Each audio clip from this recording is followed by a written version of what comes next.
Halo guys, kembali lagi bersama Candela Course. Kali ini kita akan mendengarkan cerita pengalaman S2 di luar negeri oleh Peter Elvedian STMSC.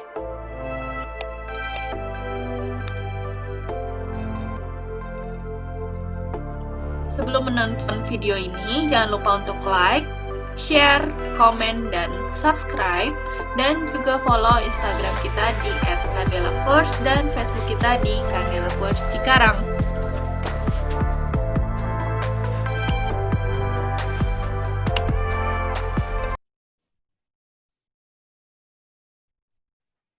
Halo guys, kembali lagi bersama Candela Course. Kali ini saya akan bagi-bagi cerita atau sharing mengenai cerita perjalanan S2 lewat beasiswa full ke luar negeri. Jadi saat ini saya akan ngobrol-ngobrol dengan narasumber kita. Ya, langsung aja ya.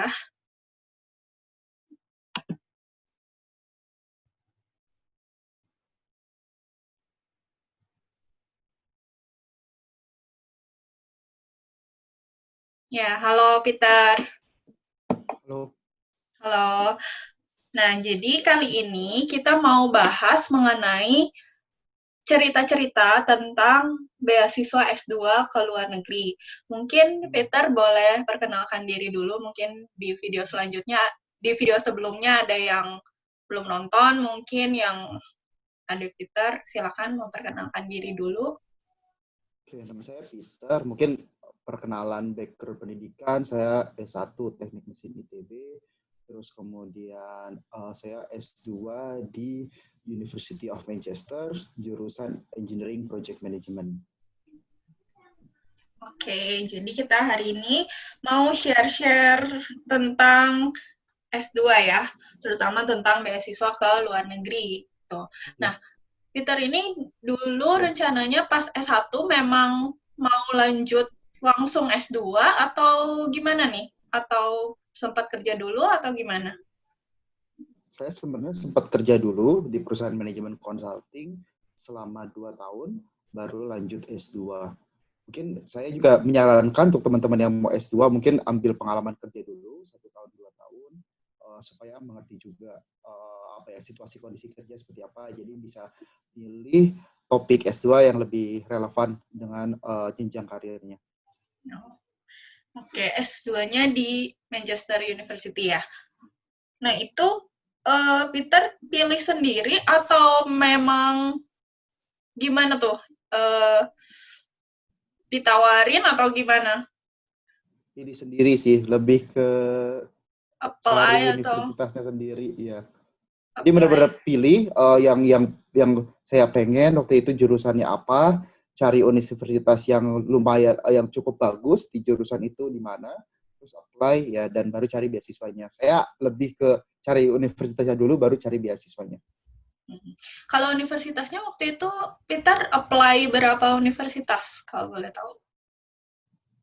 Lebih dari satu sih yang pastinya, ada beberapa, cuma memang yang dari semua yang di-apply, University of Manchester ini yang terbaik gitu dari semuanya.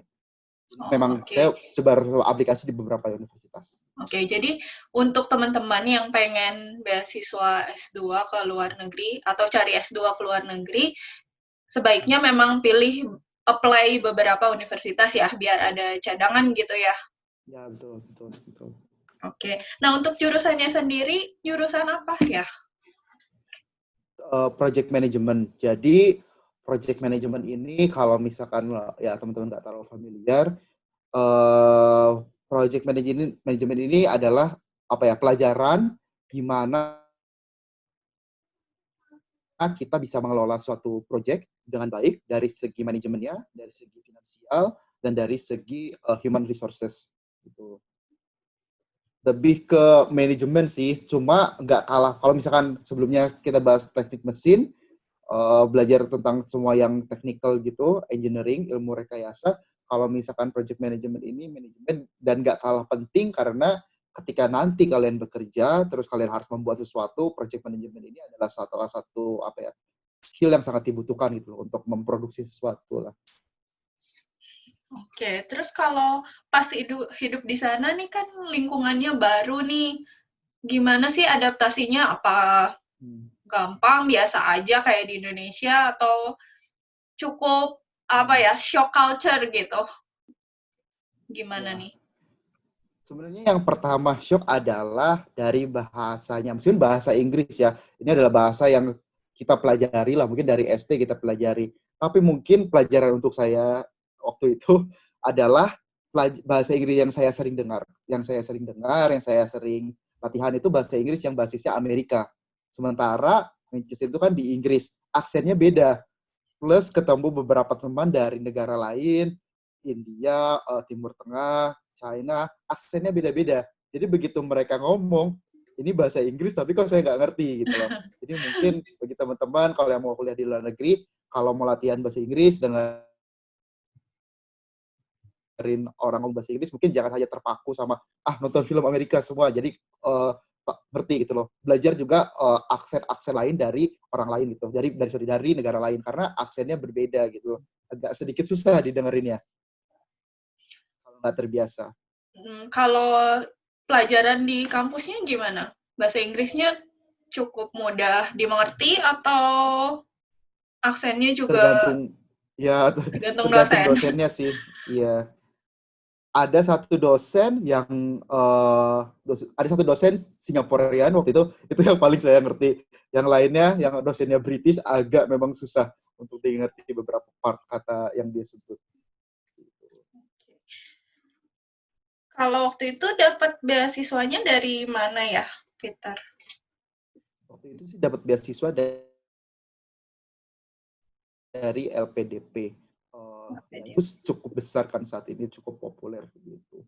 Cuma kalau mungkin share, mungkin jangan terpaku hanya salah satu beasiswa ya kalau apply beasiswa, karena beasiswa itu banyak banget gitu loh. Contohnya kalau di kuliah di Inggris itu ada LPDP, terus ada Chevening, terus ada beberapa uh, organisasi yang memberikan beasiswa lainnya gitu loh. Jadi apply beasiswa juga kalau bisa lebih dari satu.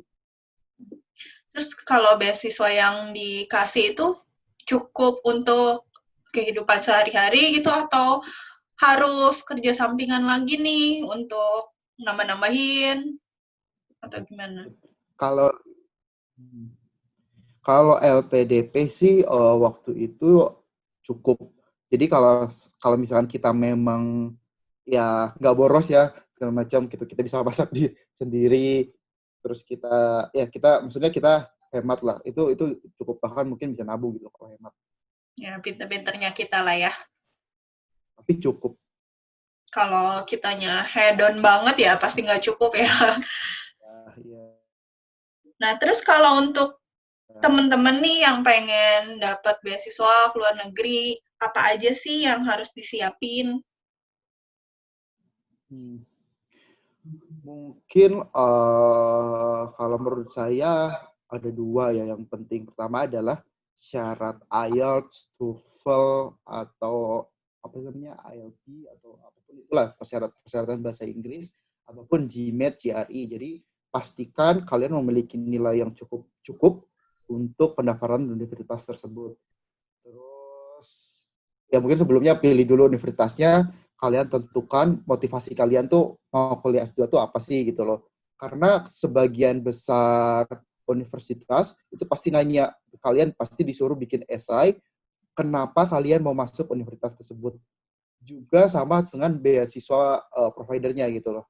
Mereka juga pasti nanya, kalian motivasinya apa. Jadi harus benar-benar dipikiri, benar-benar sungguh-sungguh motivasi kalian S2 itu apa gitu loh. Jangan sampai kalian cuma kayak ya udah bikin esai aja yang penting S2. Karena ada proses interviewnya juga, terutama untuk beasiswa pasti ada proses interviewnya. Kalau misalnya kalian nggak sungguh-sungguh di situ, kalian nggak benar-benar tahu apa yang kalian mau lakukan pada saat S2 dan setelah S2 akan agak sedikit susah ya untuk kayak mendalami apa menjelaskan esai kalian tersebut. Paling gitu sih dua hal itu.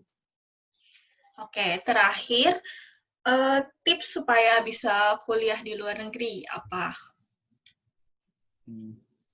Paling yang tadi sih yang siap persyaratannya dilengkapi, terus tujuannya harus benar-benar jelas kalian mau S2 di mana, alasannya apa segala macam, dan cari universitas yang oke juga lah gitu. Karena kan kalau misalkan universitasnya nggak oke, kalau mau cari beasiswa juga orang apa organisasi yang mendanai kamu juga kan mikir lagi gitu loh.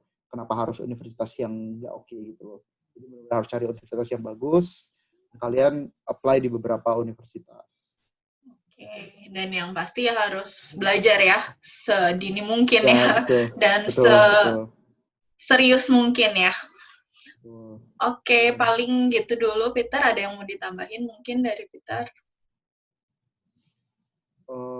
Apa ya kalau kuliah di luar negeri itu mungkin sama ini kali ya, bergaulnya kalau misalkan kalian punya bahasa Inggris, kemampuan bahasa Inggris yang terbatas, lebih banyak apa ya, lebih nggak usah malu lah, karena ketika kalian kuliah di luar negeri, orang-orang pun datang dari negara lain, orang-orang punya keterbatasan yang sama, nggak usah minder, jadi tetap harus jalin network, karena menurut saya kuliah di luar negeri itu lebih ke networknya, karena pelajaran sebenarnya buku textbook sama aja gitu loh. Di sini dan di luar negeri sama aja. Cuma mungkin yang beda adalah lingkungannya, yang beda adalah competitiveness antara mahasiswanya. Jadi kalian bisa berkembang. Tapi kalau kalian sendiri di sana terlalu introvert, kalian menarik diri dari pergaulan, competitiveness-nya juga nggak akan terbentuk kan dari diri kalian. Jadi mungkin itu aja sih kalau misalnya emang kuliah di luar negeri, kalian ya di sana jangan malu-malu untuk kayak berteman dengan banyak orang. Oke, paling segitu dulu ya. Thank you Peter untuk waktunya. Thank you, Kadila. Sampai ketemu lagi di Yes. video selanjutnya. Barangkali ada video yang berhubungan lagi sama Peter, minta bantuannya lagi ya. Oke, sekian dulu untuk ngobrol-ngobrol kali ini. Thank you. Thank you.